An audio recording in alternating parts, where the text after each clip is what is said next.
The morning opens on a polished showroom floor, white lights glaring off chrome grills like spotlights on a stage where every role seems pre-assigned.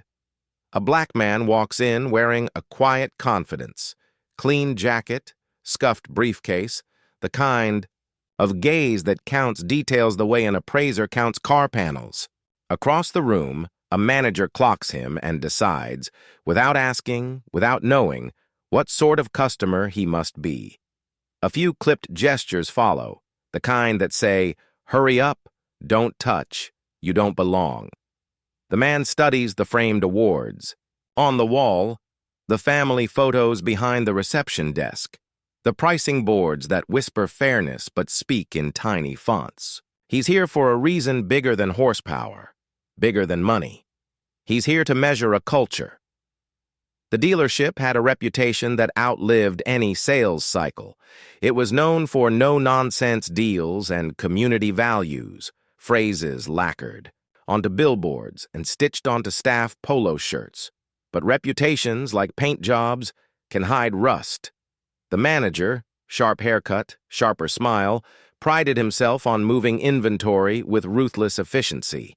He believed he could read anyone in 3 seconds flat, a skill he bragged about between coffee sips and commission tallies. 3 seconds, and he filed people into categories: spenders, time wasters, problems. The black man arrived before most of the sales team, just as the scent of tire shine settled into the air. He moved slowly, noticing how the used sedans were parked in the shade and the luxury line basked under skylights.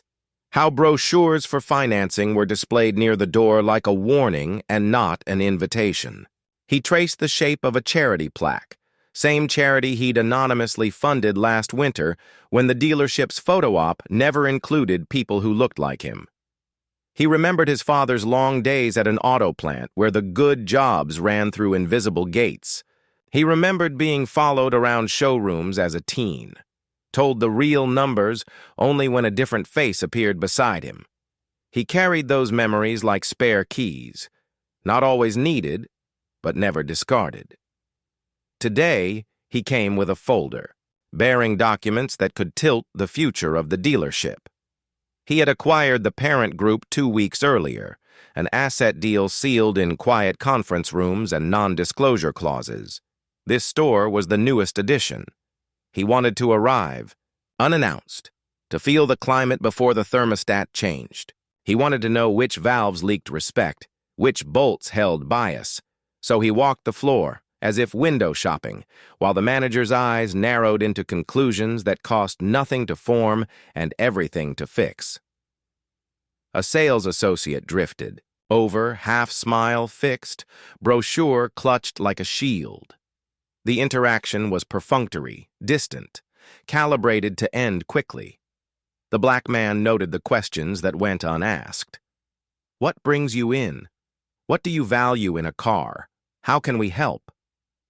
Instead, he received a catalog of disclaimers, credit requirements, preferred clients, vehicles spoken for, a showcase of scarcity designed for certain shoppers, deployed here like a velvet rope. The manager watched the exchange with thinly veiled impatience before stepping in. He stood between the man and a premium SUV, body language arranging itself into a blockade. He gestured toward the pre-owned row as if suggesting a more fitting path. He talked about insurance thresholds, down payments, and policy, letting the word do what policy often does when left unexamined: launder prejudice into procedure. A couple from the suburbs walked in behind the man and were waved past the velvet rope he could see, but they could not. They received the showroom smile, the cappuccino offer, the "let me show you our best." The manager's voice brightened measurably, like a dimmer switch nudged toward daylight. The black man kept observing who got handshakes, who got head nods, who received explanations, who received warnings, whose questions were treated as investments, and whose as annoyances. He recorded the patterns not on paper but in resolve. The folder under his arm felt heavier, as though his documents had absorbed the weight of what this building did without thinking. The moment snapped when the manager, impatient to clear the floor of distractions, raised his hand in a dismissive, ushering motion, an exit gesture more suited to shooing a bird than addressing a person. He spoke with the casual authority of someone who expects obedience, the tone used to move traffic cones. The black man didn't flinch. He adjusted his stance, set the folder on a sales desk with quiet precision, and opened it. Letterheads surfaced like beacons. The parent group's emblem, the acquisition terms, the list of assets. The dealership's name appeared in bold. The man lifted a page that named him as the newly appointed owner-operator. Titles, signatures, the effective date, today, sat on the page like a verdict. Silence thickened. The sales associate's eyes widened. The manager's posture wobbled as if a jack had slipped. The black man let the documents sit in the light, not as a brag, but as a mirror. In that mirror, the manager could see the choreography he had performed. The gatekeeping, the condescension, the small humiliations that add up to something large. No raised voice, no public scolding. Just undeniable facts placed where everyone could see what judgment had cost the dealership in a matter of minutes. Trust, dignity, and soon policies. The staff gathered under the fluorescent hush that follows a storm. The new owner spoke about standards, not revenge. He outlined the future in the same even tone he had used to turn pages. Mandatory training designed not as a checkbox, but as a skill set.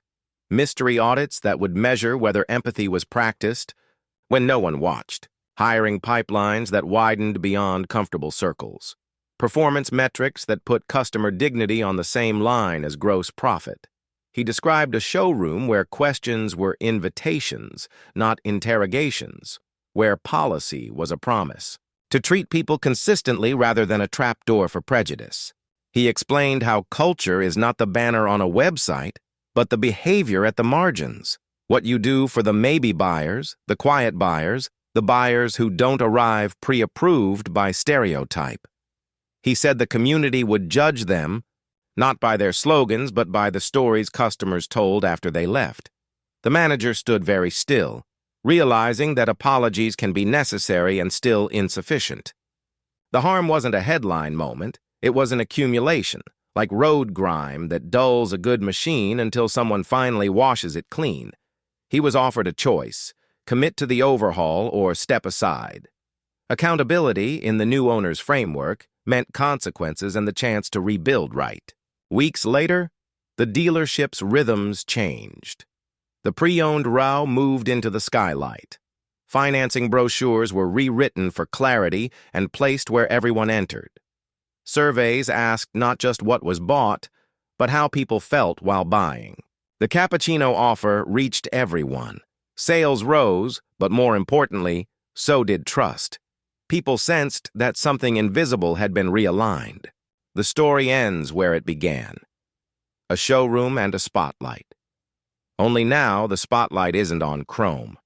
It's on the faces of people treated as they should have been all along. How many doors in our communities remain guarded by unspoken rules? And what might open if we wrote different ones, boldly and for everyone?